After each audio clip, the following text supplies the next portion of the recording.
নমস্কার। আজ আমি আপনাদের সঙ্গে আমার ভাষা শেখার অভিজ্ঞতা শেয়ার করতে চাই।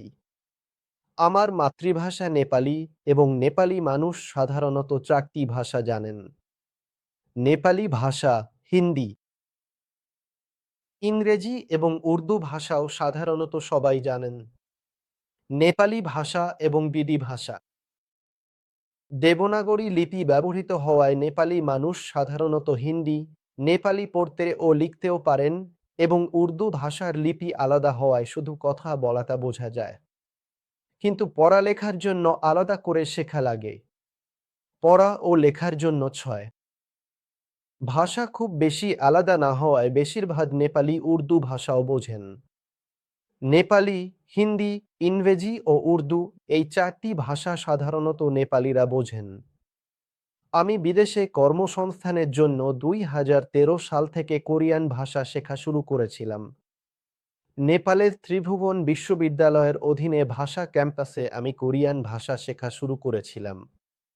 বিশ্বভাষা ক্যাম্পাসে ৪০০ বছর পর্যন্ত পড়াশোনা করে আমি কিছু সময় বিদেশি কর্মসংস্থান অনুমতি পদ্ধতির অধীনে পরীক্ষার প্রস্তুতি নেওয়া শিক্ষার্থীদের ছেড়ে ভাষা পড়ানোর কাজ করেছিলাম।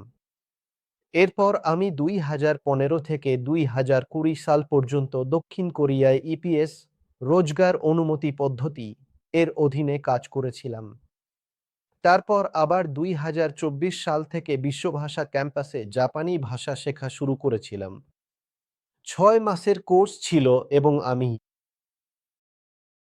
জাপানি ভাষার ৬ মাসের পড়াশোনা শেষ করার পর আবার একই সঙ্গে জার্মান ভাষাও শুরু করেছিলাম এবং তার ঠিক ৬ মাস পর চাইনিজ ভাষাও শুরু করি। এভাবে আমি এই ৩টি ভাষা ২০২৪ সাল থেকে পড়ে আসছি। ভাষা শিক্ষার জন্য আমার মতে সবচেয়ে গুরুত্বপূর্ণ বিষয় হলো এর জন্য প্রচুর সময় দিতে হয়। অন্য বিষয়ের পড়াশোনার তুলনায় ভাষা বিষয়ের জন্য অনেক বেশি সময় ব্যয় করতে হয়, তাই না? শুধু বই পড়ার চেয়ে শোনা, বলা, লেখা এবং পড়া ভাষা শিক্ষার এই ৪টি দক্ষতারই চর্চা করা দরকার। এর মধ্যে সবচেয়ে গুরুত্বপূর্ণ বিষয় মনে হয় শোনা, কারণ মানুষও তো মাতৃভাষা একেবারে স্বাভাবিকভাবেই শেখে।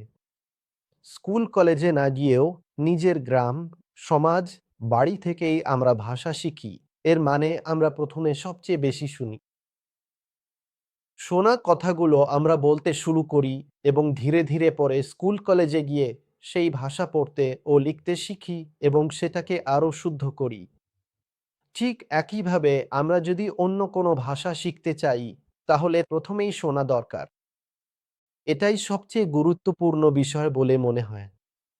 প্রথমে এই ভাষা শুনে তারপর সেটা বলার অনুশীলন করা।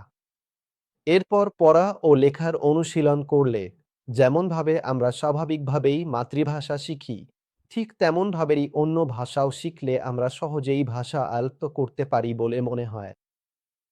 ক্লাস নেওয়া মানে নিজের দক্ষতা বাড়ানোর জন্য শারীরিক ক্লাসও দরকার হয়। কিন্তু পড়াশোনার জন্য সবচেয়ে গুরুত্বপূর্ণ বিষয় হলো যতটা সম্ভব শোনা এবং সেটা বলার অনুশীলন করা। তারপর পড়া ও লেখার অনুশীলন করলে আমরা সহজেই ভাষা শিখতে পারি বলে মনে হয়। ভাষা শেখার ক্ষেত্রে সাধারণত যে ভুলটা হয় তা হলো অন্যান্য বিষয়ে পড়াশোনা করার মতো করেই ভাষা শেখার চেষ্টা করা। শুধু বই ব্যবহার করে নিজে নিজে বাক্য গঠনের চেষ্টা করার চেয়ে আগে বেশি করে শুনে সেটার অনুকরণ করলে দ্রুত এবং স্বাভাবিকভাবে ভাষা শেখা যায় বলে মনে হয়। তাই এখন ভাষা শেখার জন্য ইউটিউবে অনেক উপকরণ পাওয়া যায়। প্রাথমিক জ্ঞানের জন্য আমরা যে ভাষা শিখতে চাই এবং যেটা আমাদের ভালোভাবে আসে, আমাদের মাতৃভাষা বা যে কোনো ভালোভাবে জানা ভাষা, এই দুই ভাষায় প্রথমে তার ব্যাকরণ ও শব্দার্থগুলো জানা উচিত। শেখা যায় শুরুর পর্যায়ে দুই ভাষায় থাকা উপকরণগুলো উপযুক্ত হয়। একেবারে শূন্য থেকে শুরু করার চেয়ে নিজের মাতৃভাষা বা যে কোনো ভালোভাবে জানা ভাষায় স্পষ্টভাবে বুঝিয়ে শুনলে ভালো হয়। এর ফলাফল ভালো হতে পারে। একটু উচ্চতর স্তরে পৌঁছানোর পর যেই ভাষা শিখতে চাই, সেই ভাষার উপকরণ শোনা আরও বেশি কার্যকর হয়। কার্যকরী পড়াশোনার জন্য একেবারে শূন্য থেকে না শুনে শোনা বিষয়টা বুঝে শুনতে পারলে পড়াশোনাকে অনেক বেশি কার্যকর করা যায়। এর জন্য ক্রোম ব্রাউজারে ল্যাঙ্গুয়েজ রিঅ্যাক্টর নামে একটি খুবই উপযোগী ক্রোম এক্সটেনশন ব্যবহার করা যায়। এর মাধ্যমে সাবটাইটেল সহ ভিডিও দুটি ভাষায় দেখা যায়। এর সাবটাইটেলও দেখতে পারি। কোনো এমন শব্দ এলে যেটা জানা নেই, এক ক্লিকেই তার ডিকশনারি খুলে নিতে পারি এবং সেখানে নিজের ভাষায় তার ব্যাখ্যাসহ উদাহরণ বাক্যগুলো এভাবে দেখতে পারি। এর আরেকটি গুরুত্বপূর্ণ সুবিধা হলো যে কোনো ভিডিও ট্রান্সক্রিপ্ট দুটি ভাষায় পিডিএফ আকারে ডাউনলোড করা যায় এবং সেটি প্রিন্ট করে এভাবে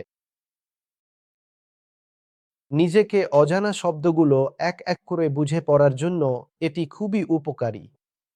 এভাবেই আমি গত ২ বছর ধরে বিশ্বভাষা ক্যাম্পাসে জাপানি, জার্মান ও চাইনিজ ভাষা পড়ছি এবং জার্মান ভাষার জন্য গোথে ইনস্টিটিউট, কাঠমান্ডুতেও পড়াশোনা করছি।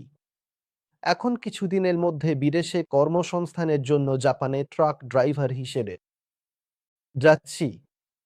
আমার ইউটিউব চ্যানেল, ফেসবুক পেজ এবং ইনস্টাগ্রাম থেকে আপনি ভাষা শিক্ষার তথ্য, ভ্রমণ সম্পর্কিত ভিডিও, জাপানে ড্রাইভিং সংক্রান্ত তথ্যবহুল ভিডিও দেখতে পারবেন। ভাষা শিক্ষায় আগ্রহ থাকার কারণে আমি এই ভিডিওগুলো বিভিন্ন ভাষায়, যেগুলো আমি জানি এবং ভবিষ্যতে শিখতে চাই, এআই ব্যবহার করে ডাব করেছি। এই ভিডিও কেমন লাগলো দেখে পরামর্শ, মতামত ও প্রতিক্রিয়া জানাবেন এবং পরবর্তী ভিডিওগুলোর জন্য অপেক্ষা করবেন। ধন্যবাদ।